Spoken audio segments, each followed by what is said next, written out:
komwe Yahweh Yahweh batela nikombo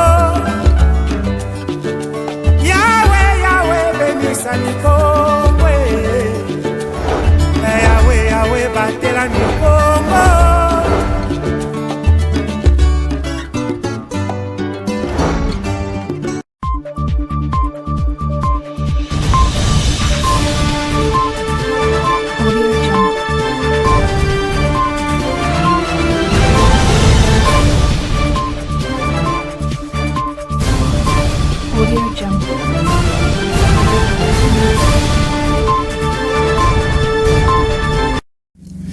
Vous informer, c'est notre devoir, messieurs et dames. Bienvenue à cette édition du journal. Ouvrons cette session d'information à Matadi, près de 3 semaines après le lancement des travaux d'évacuation des décombres de l'immeuble satellite en ville basse. Les taux d'exécution est en descend dès la moyenne. Depuis une semaine, les travaux se sont arrêtés par manque de véhicules Ben. Les détails.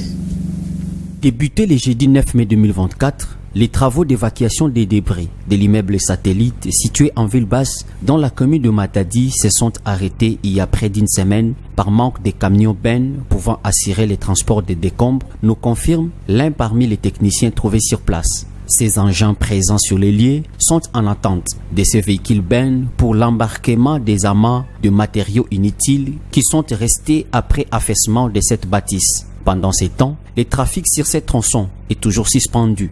Les barrières sont visibles dans tous les deux sens. Une situation qui perturbe la circulation des engins roulants dans cette partie de la ville. Les Monts Cabral et la route de l'avenue de l'hôpital servent pour l'entrée et la sortie en ville basse, mais aussi dans les communes de Nzanza et Mvuzi. Qu'est-ce qui est à la base de ces désagréments et à quand la relance des travaux? La réponse est hypothétique. Car, contacté à ce sujet, le chef de division des affaires sociales s'est abstenu de tout commentaire. Les eaux stagnantes qui remplissaient les nids de poules parsemés le long de l'avenue Mwanda dans la commune de Nzanza ont été évacuées. Une promesse tenue via notre micro par l'autorité municipale. Tout de même, la population sollicite la rénovation de cet axe routier qui va du rond-point Kiamvu jusqu'au rond-point Nzanza. Suivez.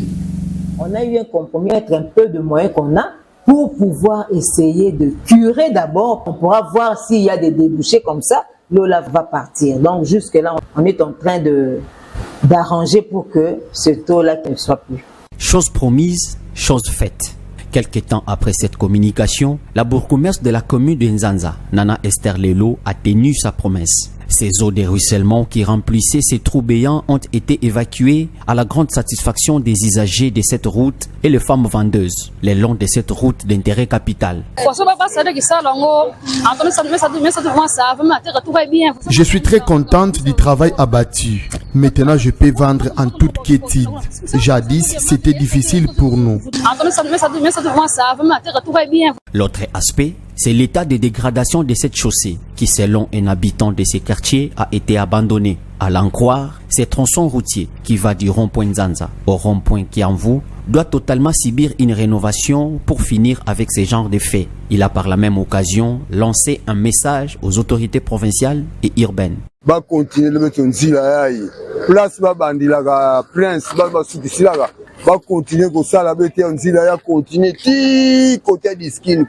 Nous sollicitons la poursuite des travaux de réhabilitation de cette chaussée, de là où ils se sont arrêtés jusqu'à l'hôpital d'Iskine. Nous demandons à nos autorités d'agir car c'est de leur devoir.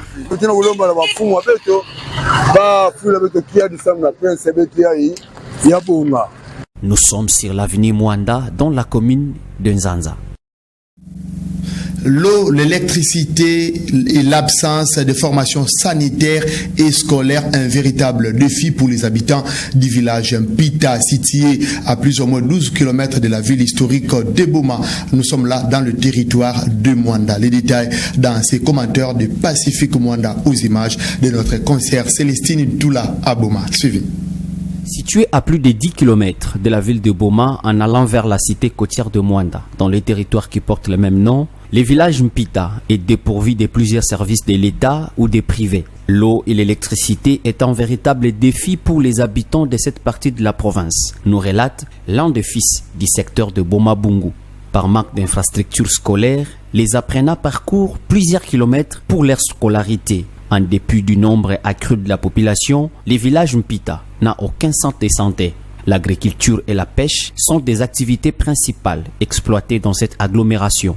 Soucieux de l'émergence de son fief, ces garçons de plus d'une vingtaine d'années lancent un message aux autorités pour l'amélioration de leurs conditions de vie.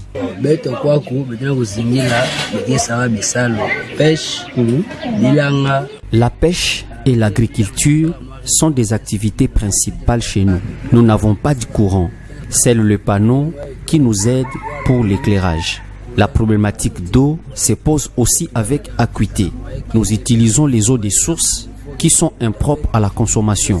On n'a pas non plus de centres de santé et de formation scolaire. En cas de maladie, nous acheminons les patients dans la ville de Boma, à plus ou moins 12 km d'ici. L'hôpital peut avoir quel effet? Car Bella, dès qu'il sera entre Guilima, 3e village, ou bien Boma, il y a vraiment des bonheurs. Quittons le Congo central, messieurs et dames. Après un moment d'attente, le gouvernement Judith Soumino a été finalement rendu public dans la nuit du mardi 28 au mercredi 29 mai 2024. Cette équipe gouvernementale est composée de 54 membres dont la majorité sont de nouvelles figures. Qu'est-ce que la population attend de ces gouvernements? À Matadi, ils ont réagi. Suivez. Composé de 54 membres, le gouvernement Toulouka, tant attendu, a été publié dans la nuit du mardi 28 au mercredi 29 mai 2024. À l'issue de la lecture de l'ordonnance à la télévision nationale, le constat est que 5 ministres ont gardé leur poste, notamment le vice-premier ministre Jean-Pierre Liaou à la fonction publique, modernisation et innovation, Patrick Mouyaya, ministre de la communication, Alexis Guissaro, ministre d'État en charge des infrastructures, F. Bazaïba, ministre d'État en charge de l'environnement, Guilo Wandomboyo, ministre d'État en charge de l'aménagement du territoire. Certains ont été permis, dont Jean-Pierre Bemba, vice-premier ministre, ministre des Transports et Voies de Communication, Jean-Lucien Boussa, ministre des Portefeuilles, Julien Palokou, ministre du Commerce extérieur, Didier Boudimbu, ministre des Sports et de la Jeunesse, et Crispin Mbadou, à l'urbanisme et habitat, pour ne citer que cela. Outre les anciens du gouvernement Samaloukonde D, plusieurs autres nouvelles figures ont été aussi nommées. À l'occurrence, Jacquemain Chabani, nommé vice-premier ministre en charge de l'Intérieur. Constant Moutamba, omis pendant la lecture des ordonnances, qui prend le ministère de la Justice. Cette équipe gouvernementale a plusieurs défis à relever pour le bien-être de la population. À Matadi, la population s'est exprimée sur leurs attentes à ce gouvernement.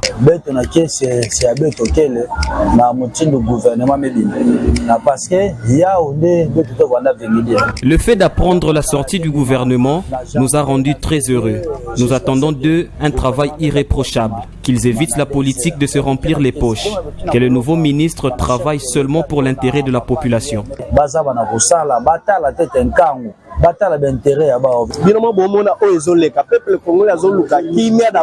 Les autorités du pays connaissent très bien les difficultés qui rongent la population congolaise plongée dans une forte souffrance. La guerre par-ci, le pain quotidien par-là. Voilà pourquoi nous le soutenons pour qu'il réponde parfaitement aux attentes. Par rapport à la souffrance,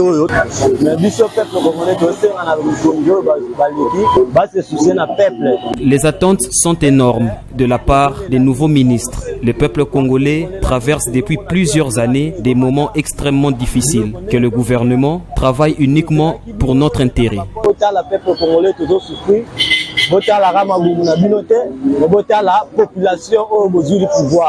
Signalons que le Congo central est représenté par Didier Boudimbu, Crispin Mbadou et Daniel Moukoko Samba, nommé vice-premier ministre en charge de l'économie nationale. Et dans la page sportive, Coupe du Congo de football, 58e de la série, les CS Imana Daring de Matadi peaufinent les séances d'entraînement au stade d'Amar en prévision de la rencontre face à Virunga du Nord Kivu en 8e de finale le samedi prochain. Riva Ntiala pour le détail. Plus le jour passe, plus le cercle sportif Imana Daring de Matadi se rapproche de la date fixée pour son rendez-vous à la 58e édition de la Coupe du Congo de football, comptant pour les 8e de finale face au Daring Club Virunga de Goma. Après la séance d'entraînement en début de journée de ce mercredi 29 mai, le coach Jean-Claude, numéro 1 du staff technique de la formation vert et blanc, a assuré que ce poulain se porte bien sur tous les aspects et que le CS Imana Daring est en mission. Notre jeu de jouer,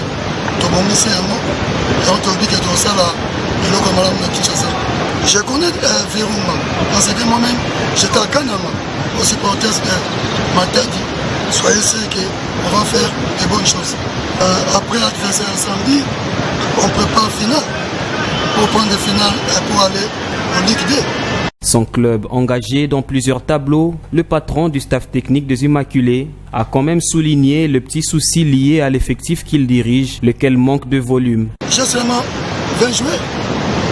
Ces 20 joueurs-là, nous jouons Coupe du Congo, nous jouons local, nous jouons provincial.